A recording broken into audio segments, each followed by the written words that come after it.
Welcome to our webinar today. Thank you so much for joining us. This webinar is going to be all about SQE1 preparation. So it's the beginning of most people's SQE1 journey. My name's Alice Payne. I'm the head of business development and marketing, do a lot of student recruitment at the College of Legal Practice. So before I start sharing some slides, take us through the presentation, we will make a couple of introductions. From an accessibility perspective, we are recording the webinar. I've added closed captions. If anyone else has got any accessibility requirements that we might be able to help with, please pop them in the chat. But we will be able to make sure we can share this with you afterwards. So hopefully you'll all be able to see it afterwards as well. And we will share the slides afterwards as well. But hopefully you'll stay with us for the event, because what we're going to hopefully do is try and answer as many of the questions that you have put into the registration when you first registered for the event as we can. We have looked at those questions, and also we will have Sydney, one of the team, who's going to be answering some in the chat as we go along, but hopefully we'll have lots and lots of time for questions at the end. We've got the webinar scheduled right up till 2 o'clock, but we're going to try and get through our side of things in about 45 minutes. So there's lots of time for you to, again, pop on your mics and talk to us and hear more from the team, and particularly Catherine, who is a program leader. So before I start sharing, perhaps we might just do some introductions first. Shall we do that? Catherine, do you want to share your experience and who you are at the college? Thanks, Alice. Yeah, so as Alice has said, I'm a program leader at the college, and my background is as a qualified solicitor for 15 years before moving into postgraduate legal education, where I had quite a lot of experience doing LPC work, and now obviously with the advent of the SQE qualification route, I've moved exclusively into work with the college, so that I'm just responsible for SQE pathway information. Thank you, Catherine. Sydney. Hi everyone, so I'm Sydney and I'm the Student Recruitment Officer at the college. So if you ever book in a one-to-one chat or give us a call, I'll probably be the one on the end answering your questions. And as Alice said, I'll be in the chat today answering any questions that you throw in there. I've worked in education around 4.5 years. So if you've got anything that you want to know, by all means, drop me a line. Add me on LinkedIn and I'll be more than happy to help. But hopefully today we'll answer the majority of queries that you've got. Thank you. Right, I'm just going to share my screen. Hope that that's okay with everyone. How's that looking? Okay, so this webinar is all about finding the right SQE1 prep course. We know there are so many different options for anyone, and really what we want to do today is give you that little bit of advice and guidance. You can hear more about our course, you can see it for yourself, we can tell you about all the course options and just really help you think through your SQE pathway, because the SQE is fantastically flexible, which is absolutely brilliant, but it does mean that we've spoken to quite a lot of students who aren't yet sure about which is the right course for them, which is the right pathway for them. So that's the idea of today. So hopefully it'll be helpful for you. So we've just done the introductions. There's 3 of us on the panel today. And this is what we're going to cover. So I don't know how much you know about the College of Legal Practice. Really, there are 4 things that we're all about. So the first one is all about flexibility. So we're designed for online study. We really try and make your course very, very flexible for you in your schedule, so you can study around any personal work commitments. There are always times where, to get the most out of your learning, you want to be on our live sessions, but we really try and give a lot of flexibility in terms of course options, in terms of weekly schedules, in terms of learning, and the online virtual environment really facilitates that for us as well. The second thing is all about individual support for all of you in so many different ways. So Sydney and I are here to support you in the recruitment journey, and then Catherine and her team provide some really excellent one-to-one support. It's very much a one-to-one supervision model that you'll hear a little bit more about. And thirdly, we really are building an expertise in SQE. We have had students go through every single SQE assessment, and we've had over 500 students now study with us for the SQE. So we really specialise in the SQE albeit from the academic team, they come with an awful lot of expertise in terms of teaching the LPC, the LLB, the GDL, from very well established and renowned UK universities. Our CEO actually helped design aspects of the SQE right at the beginning when he worked for Kaplan Law School. So SQE is our speciality. So we do try and focus on that. So those are the three things that we really try and look at, and all of it is about giving value to you. As a not-for-profit organisation, we're really conscious that we want to help and support everyone to achieve their career goals and increase access to the profession. So that's us. We're the College of Legal Practice. So the SQE.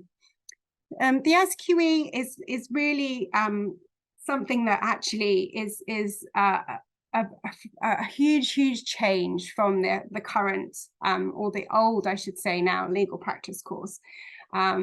And this SQE model, I don't know how much you know about it, but I know there might be some people on here who are hearing about it really for the first time and trying to get your heads around it. So the model is really based around 4 things, and there are some changes here from the LPC structure that I just want to highlight for you. So the first thing to check that is different is it's a degree or equivalent. So you don't need a law degree to take the SQE. Now that does come with its own challenges that we'll come on to, but a law degree or a official conversion course such as a GDL is no longer required. The second thing to say is there are 2 central assessments. So previously you might have been looking at a year or 2-year long legal practice course. You now have 2 central assessments, SQE1 and SQE2, and they're very much separate from each other. And the third thing is this concept of qualifying work experience, which in some respects is quite similar to 2 years of training through a recognised training provider, which would have been called your training contract, but in many other ways is very different now. So the qualifying work experience, I think, is the biggest shift that many students have really appreciated, and it's opened up a lot of opportunities for those who are already working in the profession. We're not going to talk too much about qualifying work experience today, but it really is giving that flexibility, because it may very well mean that you already have your work experience. You can do it in up to 4 organisations. It doesn't even need to be paid, and it can be in any organisation. The crucial thing about your work experience is that you look at the Statement of Solicitor's Competence, which is the specification set out by the regulator, the SRA. And you look at that Statement of Solicitor's Competence and look at whether you are actually doing work that fits that solicitor's competence. And you need to be doing it in more than one competence area for those up to 4 organisations, but for 2 years of work experience. And that's your qualifying work experience. And the fantastic thing about that is you can do that before, during, or after your SQE. So there really is a lot of flexibility. So we're not going to dwell too much on that today. Sydney, I think I can't see the chat, but if you wouldn't mind popping in our QWE hub and our SQE hub, we've got loads and loads of resources on our website that do take you through lots more about qualifying work experience and the SQE more generally. But what we're going to focus in on now is SQE1. So I'm going to hand you over to Catherine, who's going to talk a little bit more about SQE1. Thanks, Alice. So this is a bit of a deep dive into what SQE1 is all about. So as Alice has mentioned, there are 2 separate exams, and SQE1 is the first exam that you have to take, and it's a test of your functioning legal knowledge. And functioning legal knowledge is defined by the SRA as in 13 practice areas, and you have to study all of those 13 practice areas, because all of those 13 practice areas are examined in SQE1. And the SQE1 exam, which is run by Kaplan, is 2 papers. The first examining you on functioning legal knowledge 1, and the second on functioning legal knowledge 2. And together those 2 papers comprise 360 multiple choice questions. They are all closed book exams, and the multiple choice questions are randomized across the 13 practice areas as you sit the papers.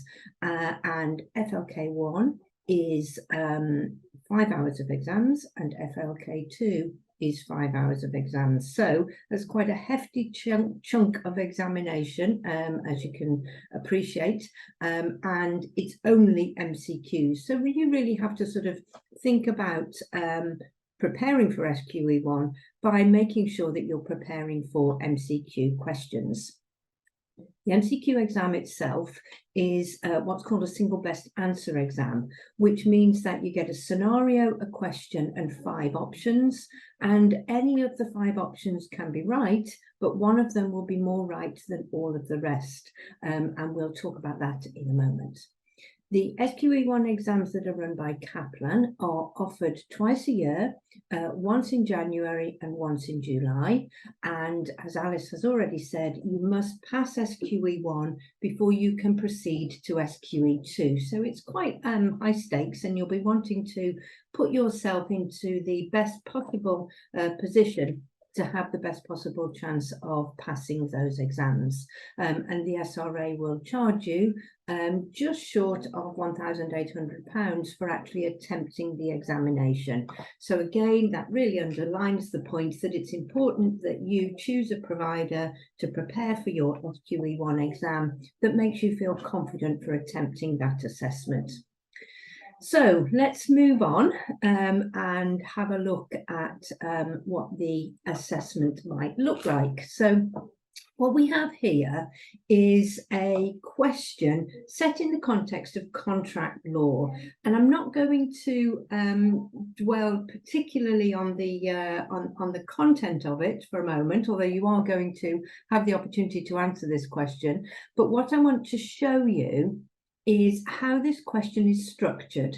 So you'll see that there is a scenario to this question, followed by a single line with a specific question. So the scenario sets the scene. It gives you all the information you need to answer the question. And then you choose a question from one of the 5 options labeled here from A to E.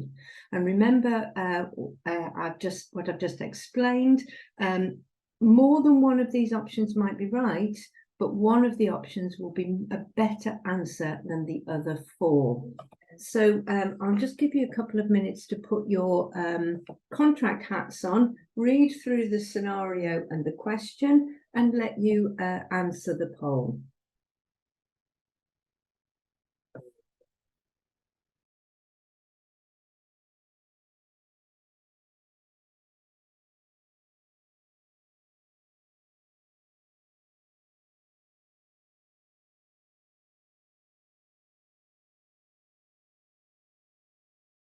Alice, I'm getting an information that says the panelists can't vote. Hosts and panelists can't vote, which will be right, but can you see whether or not we've got any answers coming in from anyone else? Yeah, so we've had 4. It really doesn't matter, you can just have a go. 4 people have answered. Lovely. Shall we have a look at the spread of answers? See what happens. Here we go. Okay, so we have people who selected A, B, and E. So let's actually take a look on the next slide at the answer. And the actual answer that is the best answer in this scenario is actually E. So if you got E, well done. If you didn't, don't worry, because when you prepare for these examinations, we give you lots and lots of practice. And one of the things that we really concentrate on when we're supporting you through our SQE preparation course is the techniques to get ready for dealing with the stamina of the SQE exam and how to tackle these kind of questions. So if you haven't already had a look at the SQE SRA website where there are sample questions, I'd encourage you to do so, because you'll see that the question you've seen in this presentation is very similar to the style of questions that the SRA will be setting in the SQE exam itself.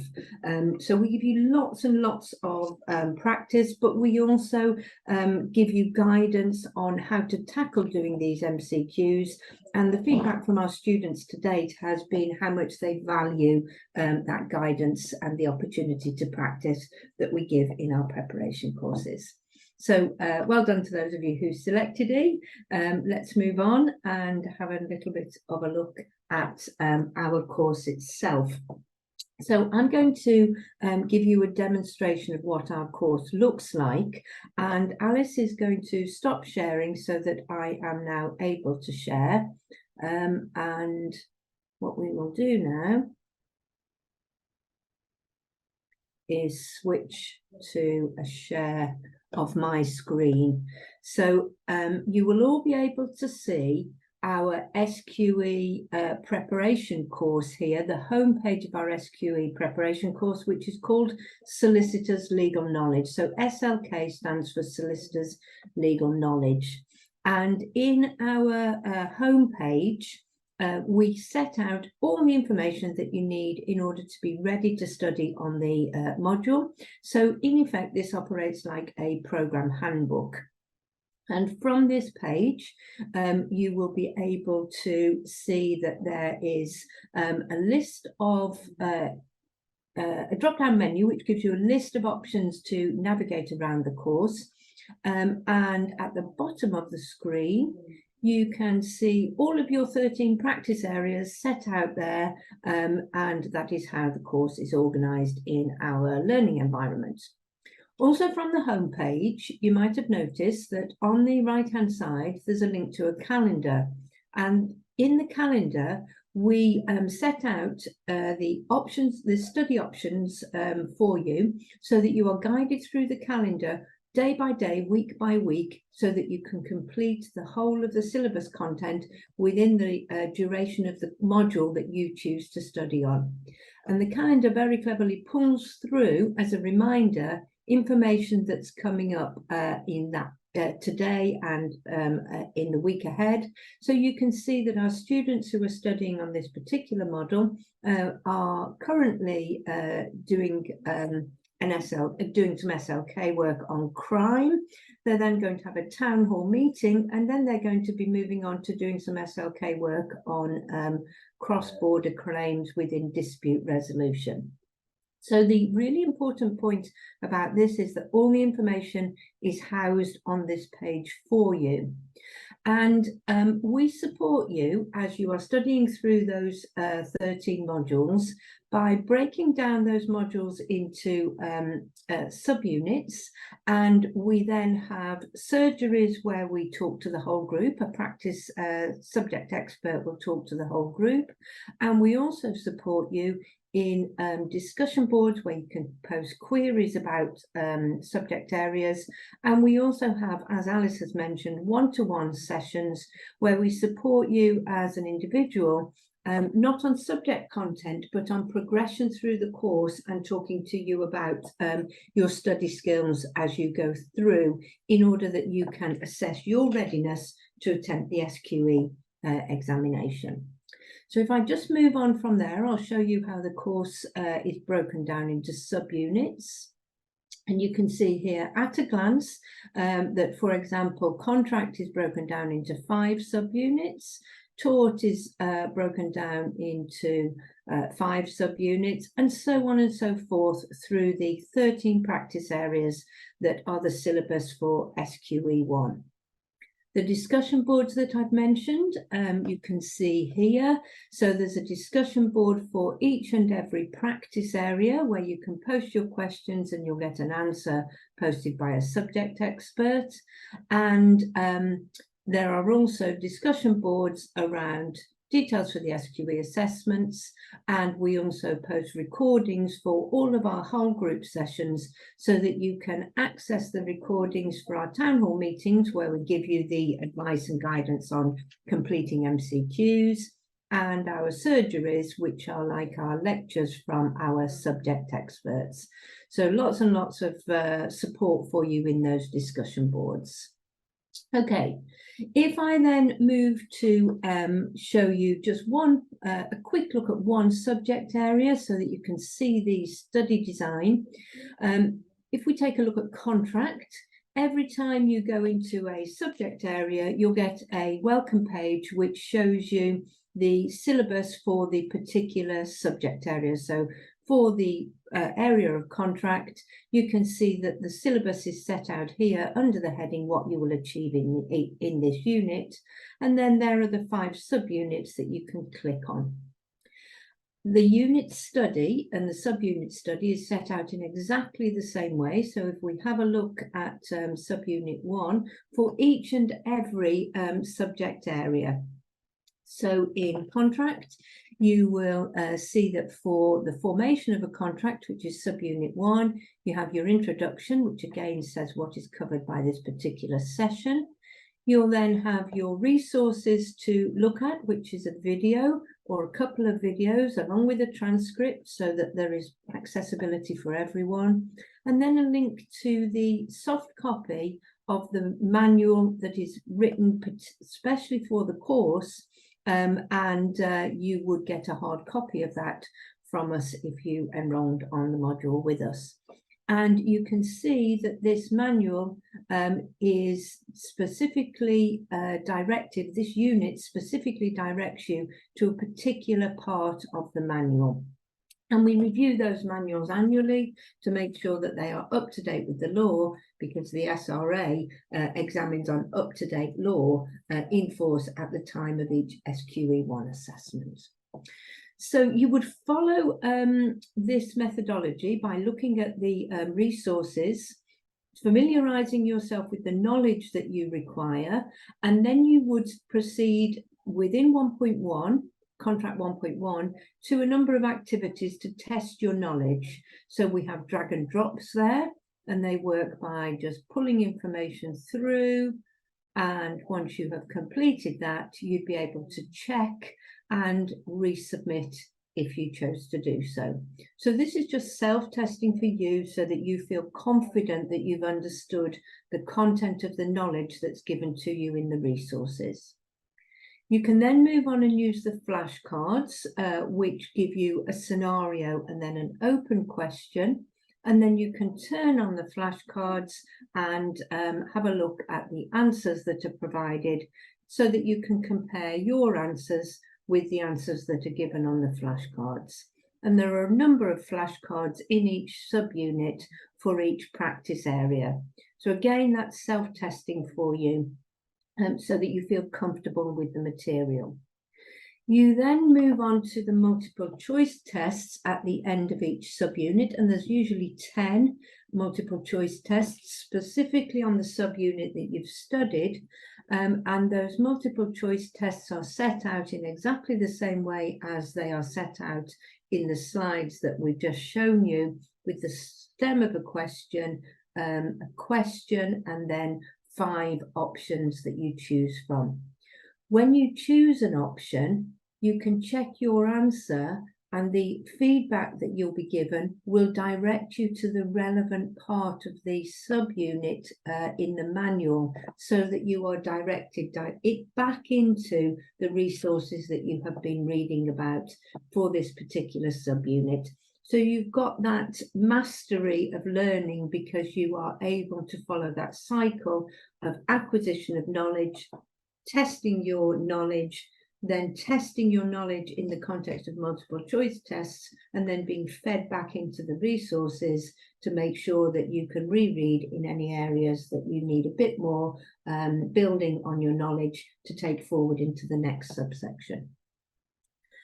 Now, we've mentioned that there is you're preparing for a 360 MCQ assessment, and so what you'll also be looking to do is practice, practice, practice. And what our students have told us is that they really value the amount of practice opportunity that we give to you on the module. So you can see now that when I've navigated to this assignments page, I've now moved down this drop-down menu on the left-hand side, and you can see all the formative assessments that we offer. So in addition to the 10 sub-MCQs at the end of every subunit, we have all of these formative assessments, so that by the end of the module with us, you'll have had access to around about 2,000 MCQs across the 13 practice areas. So lots and lots and lots of opportunity for you to practice those MCQs that are designed in exactly the same way as you'll find in the SQE assessment. And very importantly, when we give you these formative assessments, we make sure that they are timed so that you are not only practicing getting the answer right, but you're also practicing doing those MCQs under timed conditions, which are proportionate to the exam that you'll do when you do the SQE1 exam itself. So that's a quick look through our SLK preparation course, and I will stop sharing there now, hand you back to Alice, and she'll now conclude the rest of the slides. Thank you so much, Catherine. I hope you can see these slides again now. So if you'd like to look at our course for yourself, there is a demo as well. You can see some sample materials from the manual, and you can test out a kind of multiple choice question. So Sydney's just going to pop in the chat, and we can send it around with the recording, a link to our SQE1 course demo where you can just have a little bit of a look at your own time. And there's another video there just taking you through the learning portal as well, very similar to Catherine's demo there, but thank you so much. So what we're just going to look at now is our courses. So there are different courses. You do have different options in terms of SQE1. So what you can do is you can study for SQE1 by itself, or you can take SQE1 preparation module, which is exactly the same course, as part of a wider program, which is our LLM in legal practice. And the main reason many of our students do decide to do that is it is eligible for the master's loan. Uniquely to us, the LLM in legal practice course fees and the SQE assessment fees, which you have to pay in addition to the preparation training, can actually be covered by a master's loan. So we're finding that LLM in legal practice is really, really popular for our students. You do need to be based in England, Wales or Northern Ireland for that, but we'll come on a little bit more to funding options later as well. So on the left-hand side, you can see our SQE1 courses. Now, as Catherine has described, you get a whole host of resources that are on the portal, that are online. Now, in addition to that, something that is really valued by our students is town halls that set up the week ahead for you. And Catherine or one of the other module leaders will go through what you need to do throughout that week and also give you some techniques around multiple choice questions and think about the assessment themselves. Then there are lots and lots of surgeries where we have real experts in a particular practice area, and those experts take you through and help you answer any questions that you have around one of those 13 practice areas. So you have lots of time where you can ask your supervisors if you've got a multiple choice question that you just don't understand why the answer that is the right answer is correct, and our explanation doesn't quite make sense to you. You can come on and you can talk to that supervisor who will tell you and give you that explanation of that legal knowledge. The last live opportunity that you get is 10 opportunities to meet your supervisor. The first one is a group, and then you meet individually with your allocated supervisor who also acts as a personal tutor. And this seems to be something that the students really value the most. The feedback that we get from our students about the supervisors in Catherine's team is absolutely excellent. They really appreciate that opportunity to review together the performance, to think about any issues and difficulties that they have, and also just to give them guidance on where they're going on their performance and engagement levels, so whether they're going to be ready for the SQE. So that's the SQE1 course. And as I said, you can take that in an LLM in legal practice should you wish, alongside SQE2. We do get asked quite a lot about the structure of those modules within the LLM in legal practice. This is an example of the full-time module structure, where you have SQE1 that you start with, which is your very first module, and then you finish with SQE2 preparation. The part-time course is slightly different. The SQE2 module comes slightly earlier because you have 2 years to take you through those modules, but you can choose a whole range of transactional modules, and on our website you'll find a summary of each of those modules. So if you've got a particular area of law that you're really keen to specialize in, you can pick that area of law and do a module in it. So those are the two options there. We have quite a lot of people who possibly are studying alongside their work. They might be working part-time or full-time, and they're not sure which course to take. So hopefully this just gives you a little bit of a guide around which course might be right for you. So some of the things to think about is how much time do you have to study every week? Now, some paralegals have had to study at evenings and weekends, and it is doable in terms of the 20-week course, which is part-time. That's 15 to 20 hours a week. But where they have found that a little bit difficult is where they don't have any flexibility at all in their day or their week. They don't have any study leave, and they've really needed to speak to their employer, which I would completely recommend before you start any preparation course. Speak to your employer, find out what time you might have and what flexibility you might have, just to make sure that you can give that course all the engagement that you need.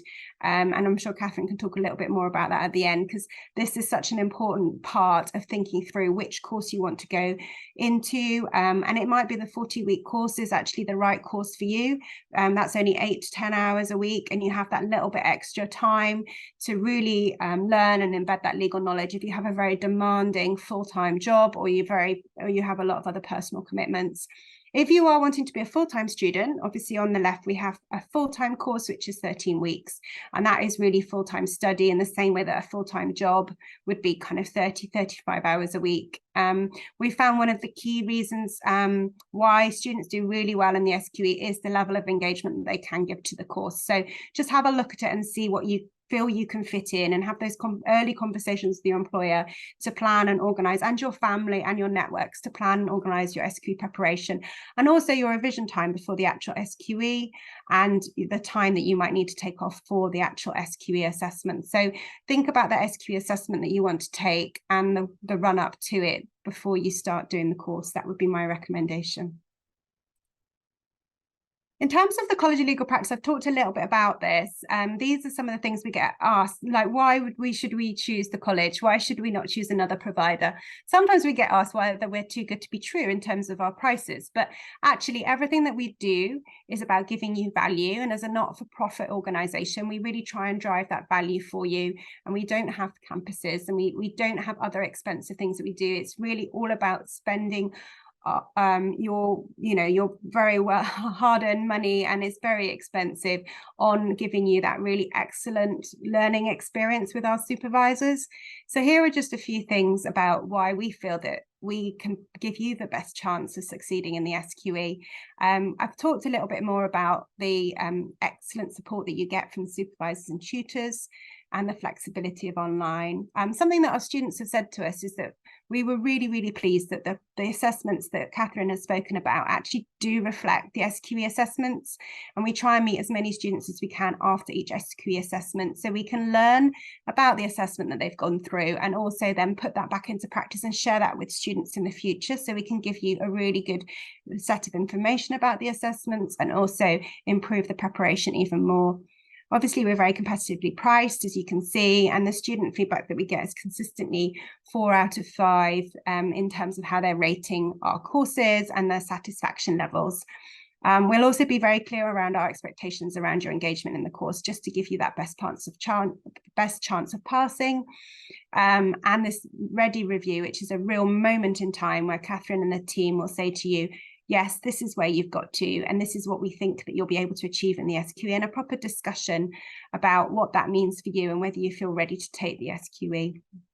Happy to take any more questions on that and talk through those with Catherine, if that would help, after we've gone through these slides. These have just come through from our students. I'm not going to read them out, and our supervisors, but we wanted to just show you the kind of guidance and insight that we're getting from our students. Just to really help you know that you're in really good hands, and that we will be passing this guidance on and helping and support you. So some of these are things that I have mentioned already. There are different study techniques that will work for different people that Catherine and the team will go through with you. And the students did want us to make sure, and the supervisors, that you need to be kind to yourself. It is a demanding exam. But if you do know as much as you can about it, then you will set yourself up for success. So something that we've put together quite recently, that if you haven't downloaded, we would absolutely recommend, is our Secrets to SQE Success Guide. So there's a QR code up there now if you just want to, if you're able to take a picture, if you're actually on a laptop and you're able to take a picture of that QR code, and that will come through. We can also send you the link in the email afterwards. But this guide actually tells you how it is. It's quite an honest picture of the SQE.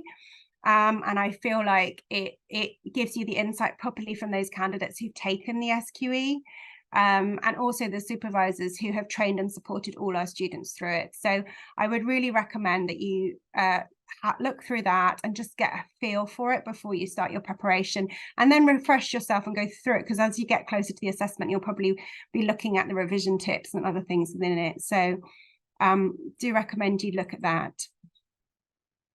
Fees and funding. So I've spoken a little bit about the postgraduate loan. We also have scholarships available.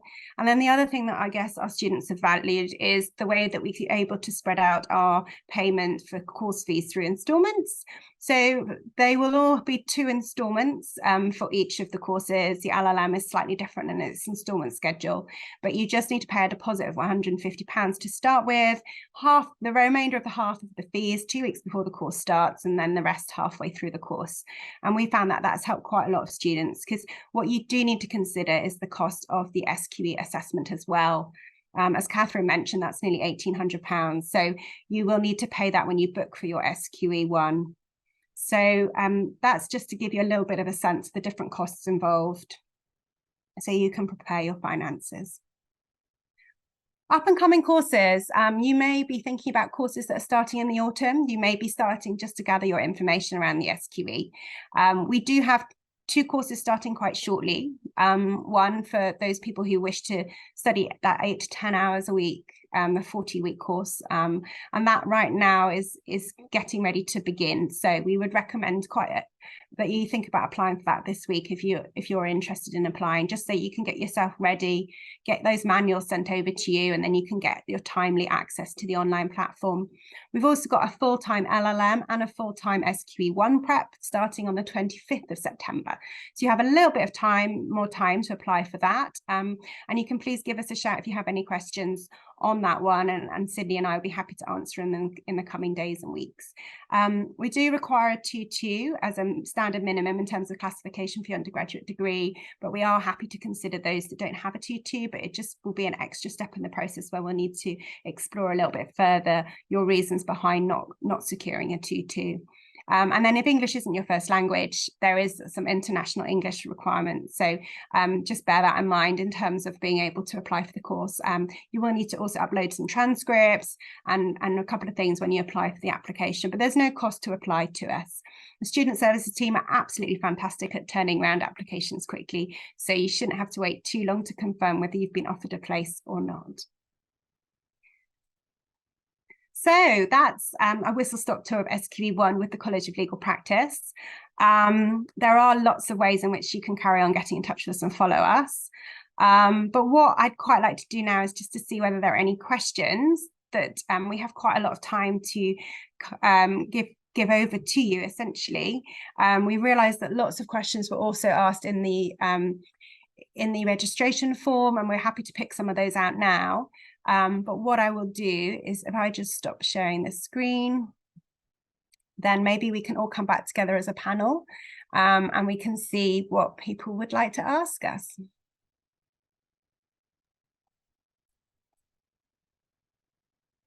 Sydney, I can see that whilst we've been going, you've been answering lots of questions. Thank you. Is there anything there that we should be asking Catherine just to talk through at the moment in terms of the SQE or the preparation courses? I don't believe so. It was just in regards to whether or not you needed to have a law degree, which we covered already, and just what the fee is for the LLM. So I don't think that there's any specific for Catherine yet. I'm just going to have a quick read through because we've got a couple of. In terms of not having a law degree, I suppose that is a bit of a change, Catherine. I haven't really spoken about our conversion course, but what's the guidance for those people listening who don't actually have a law degree at the moment? Well, the SRA has set up the SQE examination to examine at the level of a day one qualified solicitor. So that's quite a high standard, really, in contrast to the LPC, which examined at the day one entry point of a training contract. So really, if you haven't got a law degree, although the SRA don't require you to have a law degree, you might find yourself struggling a bit to cover 13 practice areas in if you have no legal background at all. And so we've set up a conversion type course called a GFL, Graduate Foundation in Law, and that's aimed at people who perhaps haven't studied law for a very long time or don't have a law degree, in order to cover the foundation subjects which every student with a law degree will have covered in their undergraduate studies. So it puts you on a level playing field if you haven't got a law degree. And while it adds a bit to the time of studying on your qualification pathway, and it adds a bit to the costs, it's something well worth thinking about, because otherwise you are really taking on a big task to study for the SQE exam, particularly if you're thinking of doing the SQE preparatory courses on a full-time basis, or even on a part-time basis over 20 weeks.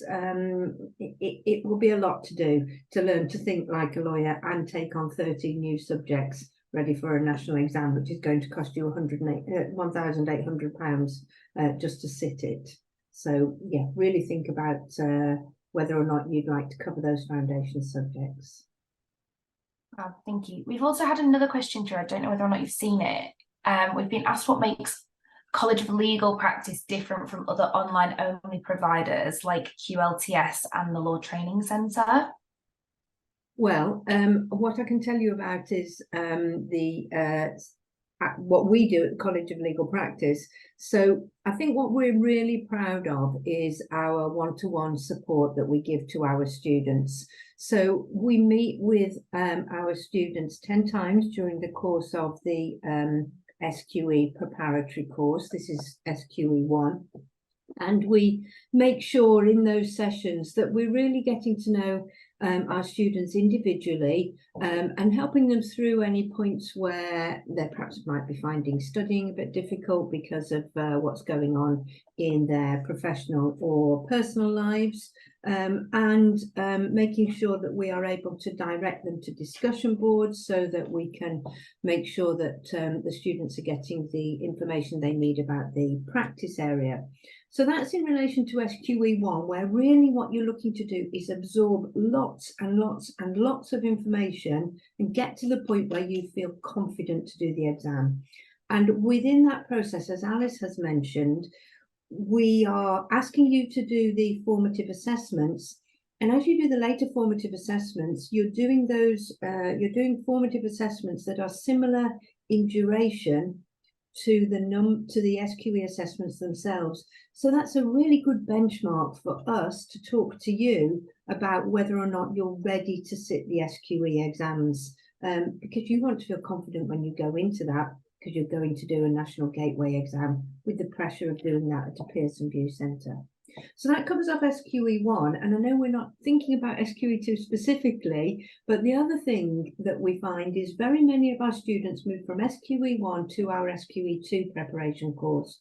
And in our SQE2 preparation course, because students are practicing skills as well as legal knowledge, they also meet with tutors very regularly to discuss work that they've submitted, to get feedback on it so that they can hone their skills ready for the exams. So that's a brief segue into SQE2. I'll come back on the page. Alice will probably have something else to say about what sets us apart. You're on mute, Alice. I'm so sorry, Ali. I was going to just say that I can actually allow people to join, but if anyone wants to pop their hand up and would like to join us, I can actually allow you to do that. So if you might be very comfortable using the chat bar, but I've just one example, sorry, Ali, is that I've just popped you on there. If anyone else would like to be sharing or coming on and saying hello, feel free. But no, I would absolutely agree. I think also the fact that we're an accredited law school is something that I'm not sure that some of those competitors you mentioned are really focused on student experience. It's not a transactional relationship. Yes, you buy a course from us and you receive a lot of materials, but we do really try and focus on you as an individual, as Catherine has said, and you do get an accredited module from, you know, a higher education institution that may help you in the future as well. So we really are, we're not a university in title, but we have degree awarding powers, and as such, it's really focused on that student experience. So that's something that I would definitely agree sets us apart. The pastoral support and the tutor supervisions are things that we actually try and schedule with you. It's not just having a tutor there for you if you want them. It's actually a scheduled one-to-one session with your tutor. Sorry, I can see there's a little delay in terms of I'm talking. I hope it's okay. So just looking at the chat, we've got a couple of questions about QWE and exemptions. Exemption, Alice. I think we've got a couple of people, somebody from Ukraine, and I think somebody has mentioned being from a Commonwealth country. Yeah. You may find that you are exempt from one or both of the SQE exams, but that is determined by the SRA, not by us. So I'm just popping in the chat bar the SQE exemption page. Go and have a look there if you are qualified in another jurisdiction. It takes you through step by step to identify whether you have exemptions. Yeah, absolutely. And they're adding to it all the time, aren't they, Catherine? So if you don't have an agreed exemption now, then it may be that you can have one in the future. Any of the individual exemptions, it's about you proving the level of legal experience that you have, but there are increasingly more and more. Yes, you do. You're absolutely right. Someone's just added into the chat that you do need to pay to apply for exemptions. That is true. Unfortunately, you need to pay and submit an application with quite a lot of detail to the SRA, and they will confirm back that you hopefully are exempt from SQE2. No problems, Ali. Nice to meet you. Thank you for joining us. Give us a call if you have any more questions. And someone's asked whether it's quicker, Catherine, to apply and become a solicitor through the SQE than through the LPC. That's an interesting question, actually. I think rather than answering whether or not it's quicker, I think there's a conceptual difference in that the LPC route is linear. So you must do your degree, you must do your LPC, and then you must do a 2-year training contract.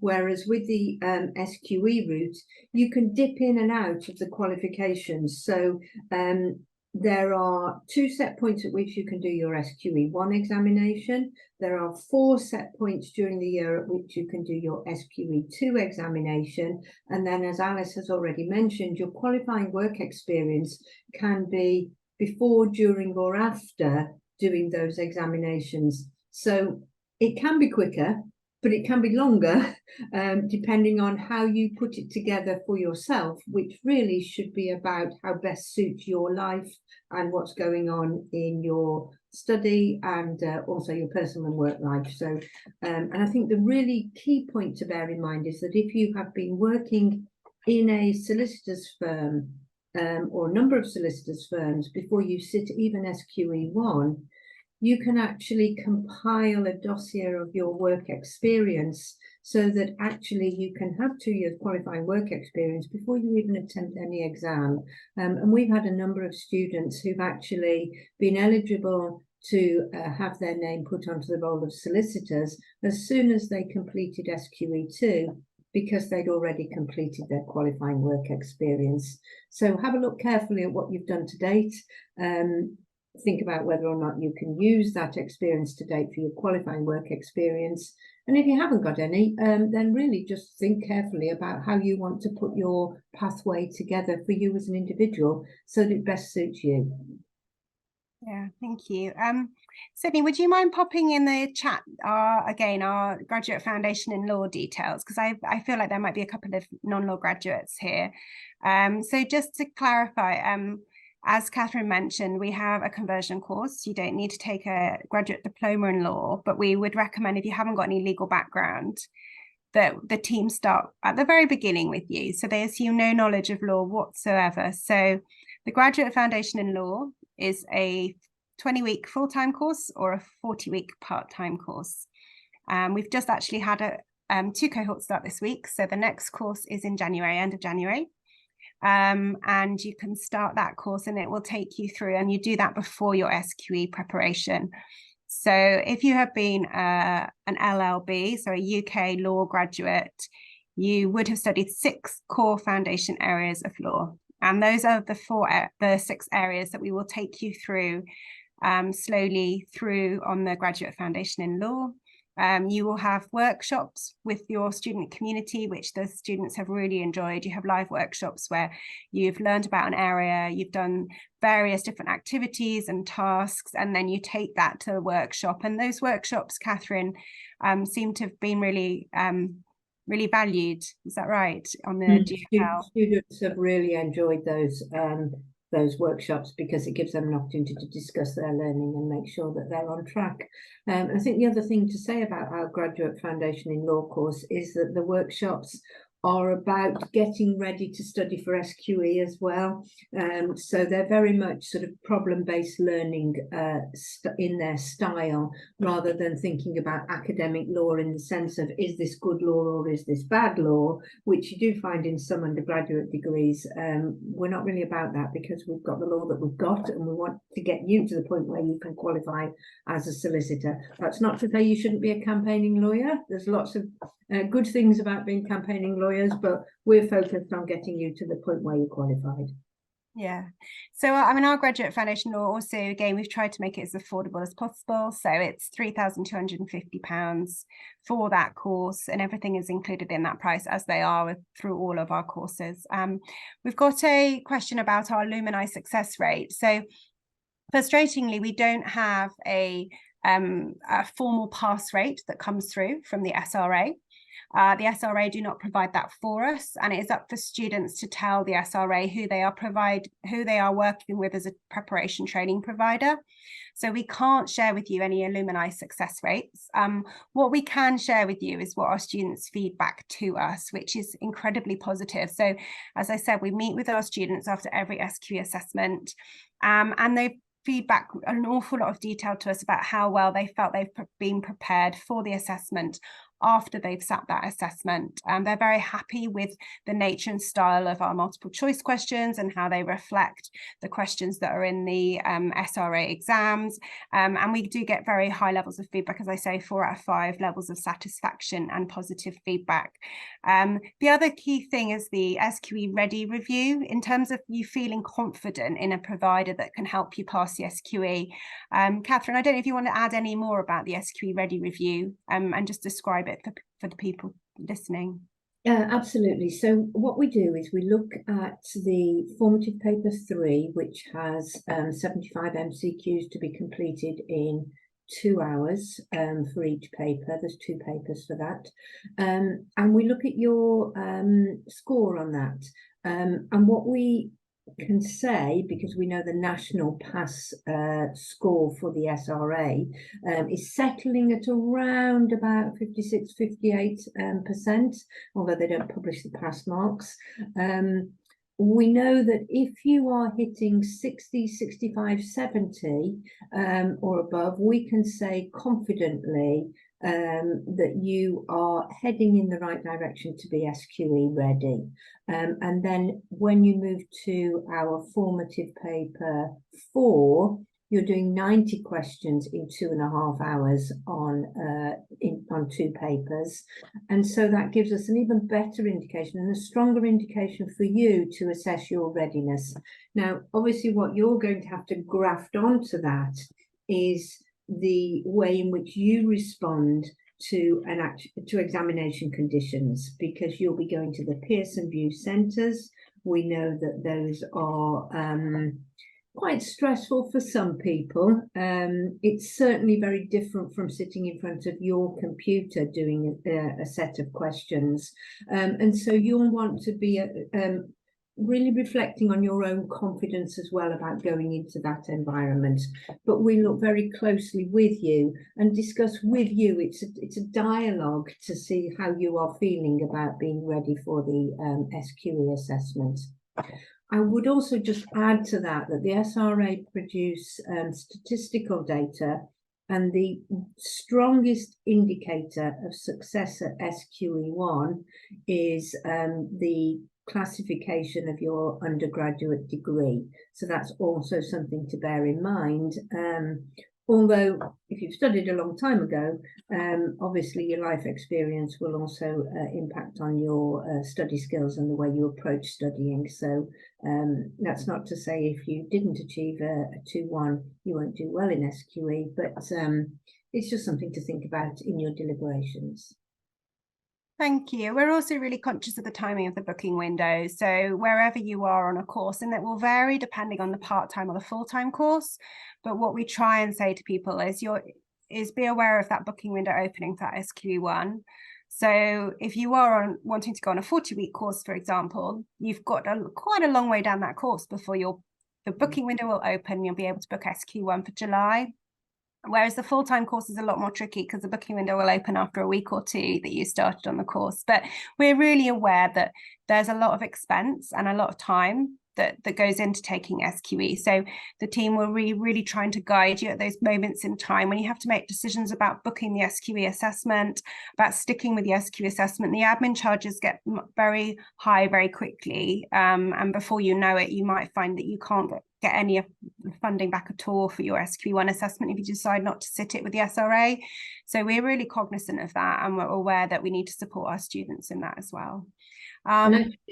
Sorry, Alice, just to add on to that, that's really important in terms of thinking about the length of the course that you want to do with us, because once you book the SQE1, there's no provision to defer it. The only options for you are to cancel. And then as Alice has mentioned, the closer it gets to the examination, the more the SRA charge you for cancelling, and you don't want to be in that position. So choose a course which means that you can realistically be ready to do the assessment on. Thank you. Sydney, thank you for answering a couple of questions from non-law graduates. So I will be honest with you, there are some non-law UK law graduates who decide to go straight onto our preparation course. That is your decision. So our strong recommendation is to take the Graduate Foundation in Law. Just to say some of the things that you might want to think about to help make that decision for you. Firstly, I would say find out as much as you can about the SQE1 assessment. Look at the sample questions on the SRA's page, look at our demo, look at the sample environment, try and understand as much as you can about the assessment that you're going to take, and look at the assessment specification for the SQE1. Because if you have studied law outside the UK, what you've got to consider is you've got to get yourself completely up to speed with 13 areas of law, English and Welsh law. Some students may have some overlap within the law that they've studied, but really that's what you need to get kind of your head around, is how much law you need to learn and the period of time it will take you. Because if you aren't going to do a conversion course and go straight into a preparation course, even the students who are recent law graduates have found it incredibly intense.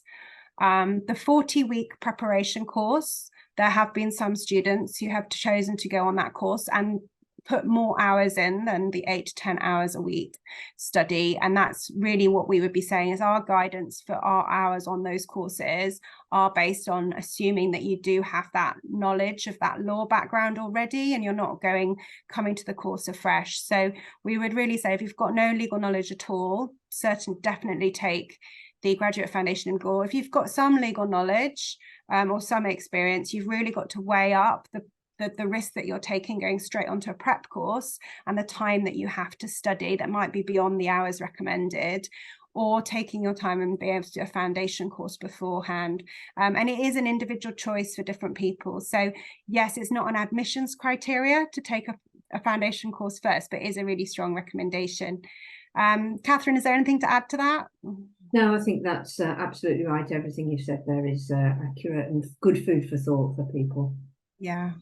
If you want to chat through it again anymore, like we've got a one-to-one chat that you can schedule with Sydney and myself. We know everyone's individual circumstances are different, and if you have particular questions about your circumstances that we can help you with, you can have a little chat with us for 15-20 minutes and schedule that into the calendar.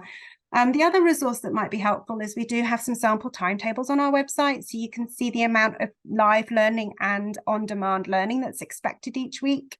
And people have found those really helpful because you can get your head around the difference, for example, between the 20-week and the 40-week course. You can just see essentially the learning is spread over twice the time, and you can see how many live sessions that you need to do once a week. Because whilst it is an incredibly flexible course and a lot of it is recorded, you will get the best value out of that course if you are able to manage your work commitments and attend those live surgeries and live town halls. So just want to take any final questions from everyone. I'm hoping we've answered them. We do have one that's come through. It's a good one. Is there a certain percentage of the 360 multiple choice questions that you must answer correctly to pass the SQE1 assessment? We get asked that quite often. The short answer is no. Every single question in the 360 questions of the SQE1 is equally weighted, and the SRA don't publish a pass mark as such. What they publish is information about the pass scores and the pass rates. So in terms of the pass scores, what we know is that candidates tend to do better on paper one, which is largely foundation subjects, so sort of undergraduate foundation subjects, and FLK2 covers more practice-based subjects like land with property law or criminal liability with criminal practice, and those tend to be a little bit more, that paper tends to be more challenging in that the pass scores tend to be lower. However, when you're thinking about pass scores, it's not about a mark you need to achieve. The pass scores vary from cohort to cohort, but what we can see over the past 3 attempts that there have been, 3 opportunities that there have been, is that the marks to pass are settling around about the mid to high 50s. However, when you then look at the pass rate, we know that around about 50% or just over 50% of candidates who attempt SQE1 are actually passing. So that what that really underlines is that it's a national gateway exam. There isn't an expectation on the SRA, from the SRA, that everyone who attempts it will pass it. They're looking to filter to be able to get the best candidates to progress to onto the profession, which again underlines that point that we've been making all the way through. Put yourself in the very best position that you can be before you're attempting the exam.